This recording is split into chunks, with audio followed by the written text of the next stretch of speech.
শীতকালে সিমের বিচি আমাদের সবার অনেক প্রিয় একটা খাবার, কিন্তু এই সিমের বিচির খোসা ছাড়ানোটা অনেক কষ্টের, কারণ এতে নখের ভিতর ঢুকে যায়, আঙুল ব্যথা করে এবং সেটা অনেক বেশি সময় সাপেক্ষ। তো আজকে আমি আপনাদের একটি ভালো পদ্ধতি বলে দেবো, যাতে খুব অল্প সময় কোনো ধরনের নখের ব্যথা ছাড়াই খুব সহজে আপনারা সিমের বিচি ছিলতে পারবেন। তো দেখুন, এখানে আমি পানি দিয়ে চুলায় তার ভেতর সিমের বিচিটা ধুয়ে দিয়ে দিয়েছি।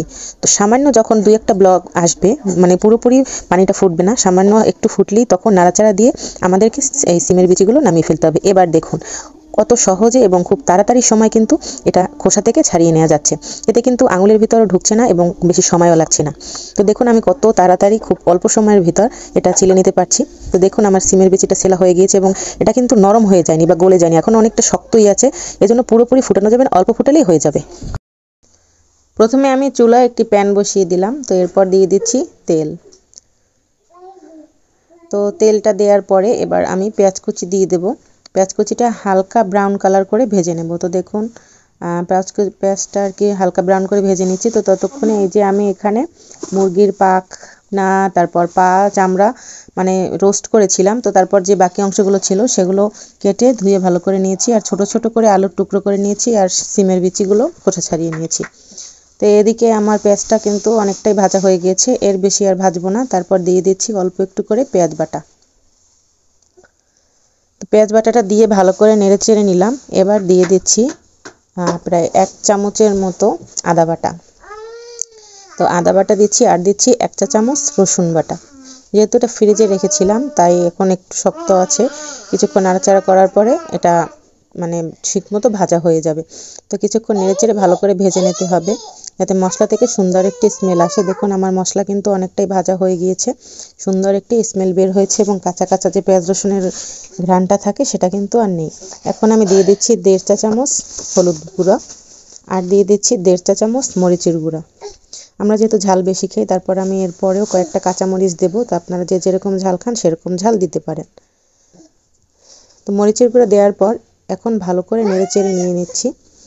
ভালো করে নেড়েচেড়ে মিশিয়ে তারপর ভালো করে কষাতে হবে। এরপর দিয়ে দিচ্ছি 1 চা চামচ মানে পরিমাণ মতো, আমি এটা হচ্ছে 1 চা চামচ বলবো না, পরিমাণ মতো লবণ। লবণটা সেটা স্বাদ এবং পরিমাণ অনুযায়ী দেওয়া যায়। তো এরপর দিয়েছি দারচিনি এবং এলাচ।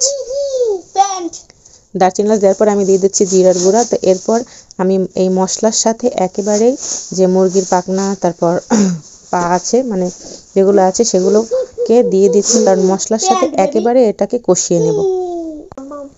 তো এখন ভালো করে এটাকে আমি কষিয়ে নেব প্রায় 5 মিনিটের মতো।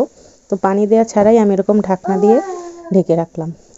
তো 5 মিনিট পর দেখুন এটা থেকে একেবারে তেল বের হয়ে গেছে, এখানে কিন্তু একটুও পানি নাই, পুরোটাই কিন্তু তেল বের হয়ে গেছে।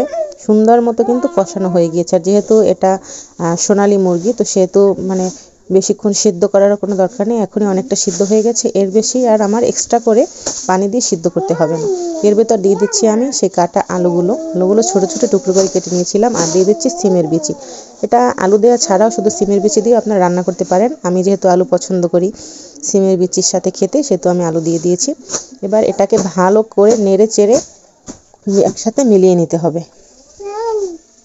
আমি ভালো করে সবগুলোকে ভালো করে নেড়ে চেড়ে মিশিয়ে নিলাম। এরপর আমি এর ভিতর দিয়ে দিচ্ছি পানি, যতটুকু দরকার পানি সিদ্ধ হওয়ার জন্য ততটুকুই দিয়েছি। তো পানিটা দেওয়ার পর ভালো করে নেড়ে চেড়ে নেব। এরপর একটি ঢাকনা দিয়ে আমি এটাকে সিদ্ধ করার জন্য রেখে দেব। দেখুন আমার রান্না কিন্তু অলমোস্ট ডান, এখন মাঝামাঝি পর্যায়ে আছে। এই পর্যায়ে আমি কয়েকটি কাঁচামরিচ দিয়ে দিয়েছি। আমার দেখুন আলু, সিম, তারপর যে মুরগির পা মানে অন্যান্য কিছু আছে সেগুলো কিন্তু সিদ্ধ হয়ে গিয়েছে। দেখুন আমার রান্না কিন্তু শেষ, কত সুন্দর হয়েছে। আর এখন ঝোলটা যতটা পাতলা মনে হচ্ছে, এটা ঠান্ডা হওয়ার পর কিন্তু অনেকটা ঘন হয়ে যাবে, কারণ যেহেতু এখানে সিমের বিচি দেওয়া। তো আপনি এরকম করে রান্না করতে পারেন, এটা রান্না করা কিন্তু অনেক সুস্বাদু এবং খেতে দারুণ মজা।